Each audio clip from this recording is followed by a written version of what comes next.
update dito kay Mima Alicia. Okay, kaya yung mga nag-fake news dyan, yung mga nagsasabing Boss B,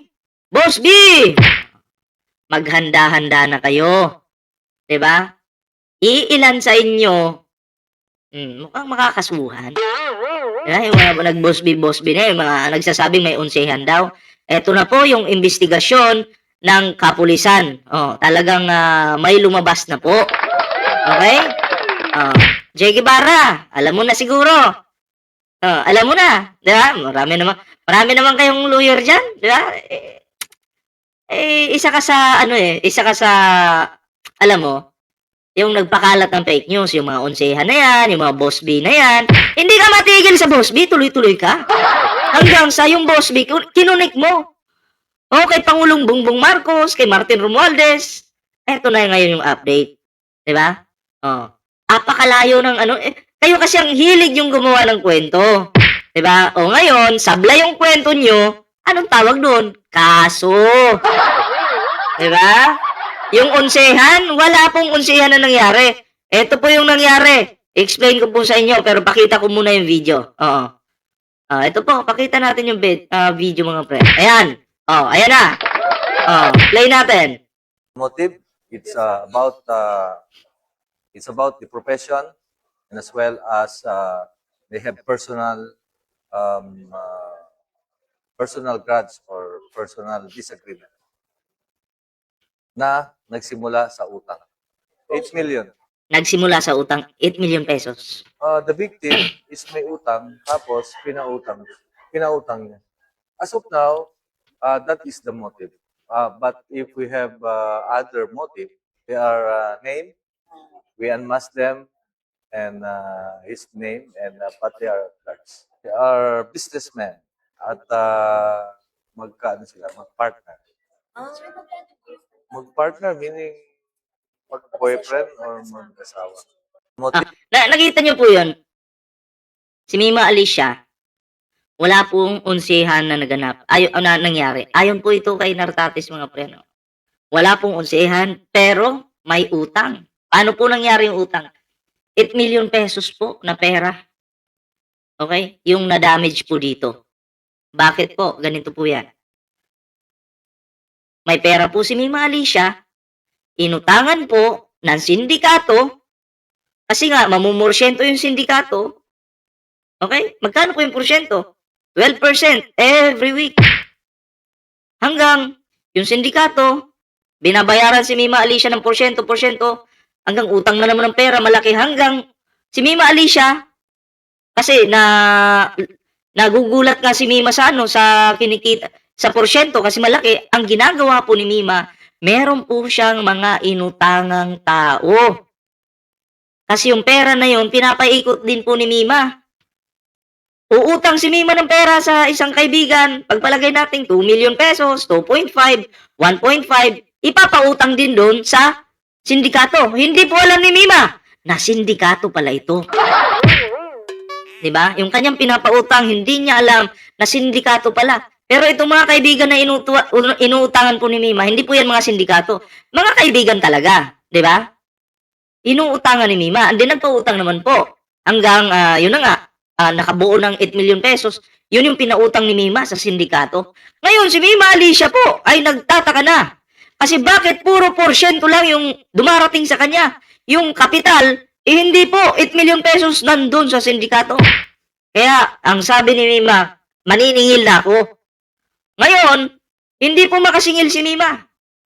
Nagagalit na si Mima, hindi na po siya makasingil. Ano pong ginawa ng sindikato? Pinapahimik na po si Mima para hindi na mabayaran itong 8 million pesos na to. Sino po yung tirador? DDS. Sino po yung pumatay? Mga DDS po. DDS, di ba? Katulad nung rider, binabanatan nyo, di ba? Na kesyo ganito, ganyan. Oo. Yung pumatay din pala doon, DDS din. Proud Sara Duterte din. Wala akong sinasabing kasabwat si Sara Duterte. Wala po. Pero, supporter. Diba? Oo. Supporter po ni Sara Duterte yung dumali kay Mima Alicia. Ngayon, abangan po natin yung susunod pang update. Eto po, yung karugtong ng video, may video pa po dito. Ito, isa-isainan muna natin to. motive. It's about the profession, and as well as they have um, uh, personal grudge or personal disagreement na nagsimula sa utang. Nagsimula po siya sa utang. Halimbawa, may pera si Mima Alicia, 1.5 billion. Inutangan siya. 12% balik. Nagulat si Mima, laki pala ng kitaan dito. Ang laki pala ng kitaan. Si Mima, nag-isip. Ay, mangungutang ako. Para paikutin ko yung pera. Yun na yung nangyari. 8 million. The victim is may utang, tapos pinautang niya. Ano ganun sabi? May utang. The victim is may utang. The victim is may utang sa kaibigan, and then yung nautang niya, pinautang niya. Okay? Nagets niyo yun? Tapos pinautang niya. As of now, that is the motive. But if we have other motive, they are named, we unmask them, and Sabi ko nga, yung boyfriend ni Mima Alicia, okay? Ang duda po namin ay sangkot. Bakit? Kasi yung boyfriend ni Mima Alicia ay friend nung yung sindikato na yun, friend nung boyfriend ni Mima Alicia. So para nagsulsul dito, boyfriend. Napautangin mo yan. Mamumorsyento. Pinautang naman ni Mima. Ha? So yun po, dawit ang boyfriend dito. Pinautang naman. Di ba? Kaya wala akong tiwala sa boyfriend na yun. Malambot. Baka tanim lang yun eh. Baklang-bakla ang datingan. Ha? Baklang-bakla ang dating. Walang trabaho, batugan, hampas lupa. Asa lang kay Mima, palamunin lang ni Mima. Diba? At di umano, yung pandaw, di ba may sasakyan si Mima, kumuha. Nakapangalan pa sa boyfriend. Diba? Ano tawag? Panggagatas na yan eh. Parang pinirahan po muna si Mima Alicia bago po nila patayin. Di ba? Ayun yung mahirap dyan. Pinirahan muna. name, and but they are thugs. They are businessmen at magkaano sila, magpartner. Magpartner meaning mag-boyfriend or mag-asawa. Motive, it's about Ito yung karugtong ng video, meron dito eh. Ito. Sir, magkano po yung utang, sir? 8 million. They are businessmen at magkaano sila, magpartner. Sir, magkano po yung Mag-partner meaning mag-boyfriend or mag-asawa? the victim is may utang, tapos pinutang. Sir, magkano po yung utang, sir? 8 million. Pro BBM, pro ano. So it has nothing to do with parang ano lang. As of now, that is the motive. But if we have other motive, the mastermind, siya lang makakapag. So, ayun po klaro na, maliwanag na, na-explain na natin ng maayos. Hindi po siya involved kay Boss B, wala pong unsihan, kaya yung mga nagsasabing may unsihan na nangyari, panindigan nyo yan. Sino po yung nagsabi? J. Guevara. Yung mga gumagawa ng sariling kwento. Eto na. Lumabas na yung investigasyon ng kapulisan. Kaya sino yung mga tatamaan ng kaso? Ay, shoutout kay J. Guevara. Yan kasi. Pakalat ka pa ng fake news. Yan tuloy. Di ka kinasuhan ni Trillanes kasi binura mo yung post. Dito wala kang lusot. Wala kang lusot. Bakit? Ngayong nakalibing na po. Okay? Ngayong nakalibing na si Mima Alicia. Okay? Yung nanay ni Mima Alicia, pamilya ni Mima Alicia, magsasampa ng kaso at tutulungan ng pulis yan. Oh, diba?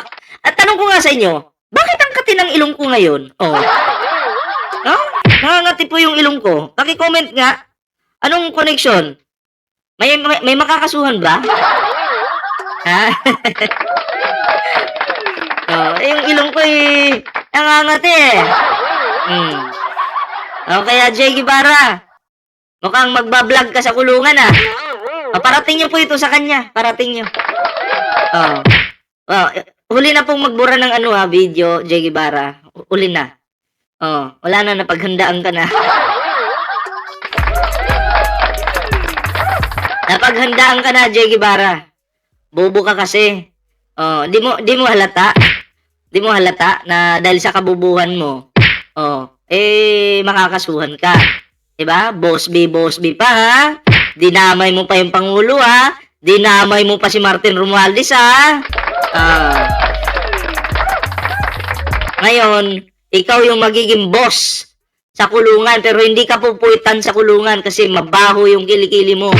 Maitim yung kilikili mo at maitim yung batok mong hayop ka.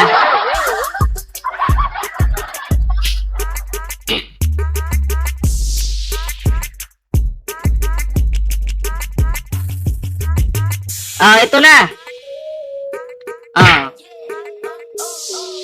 Isunod po natin ito mga pre, gusto ko lang tong isunod. Ito kasi pinag-iinitan po si Martin Romualdez ngayon. Ito po. Kita niyo to.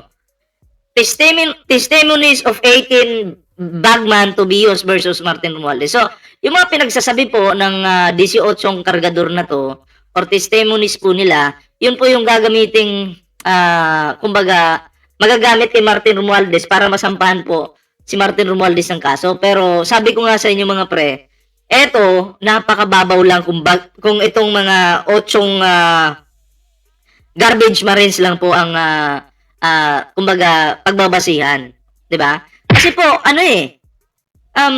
wala naman pong larawan na may pera talaga sa maleta na 'yon. Wala pong picture, hindi nga po natin alam kung anong laman nun, 'di ba?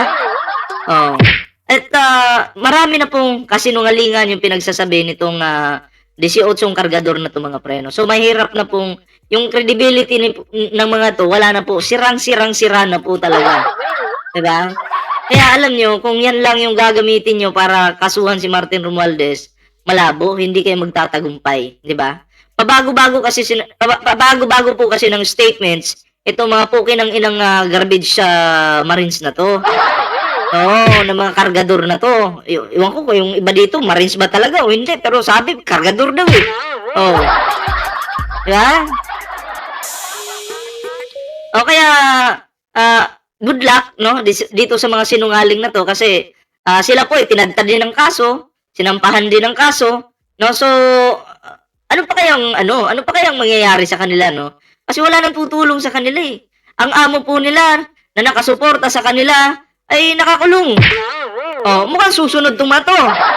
Ay tayo dyan. Ha? Nakakahiya naman sa kinang-inang mga to.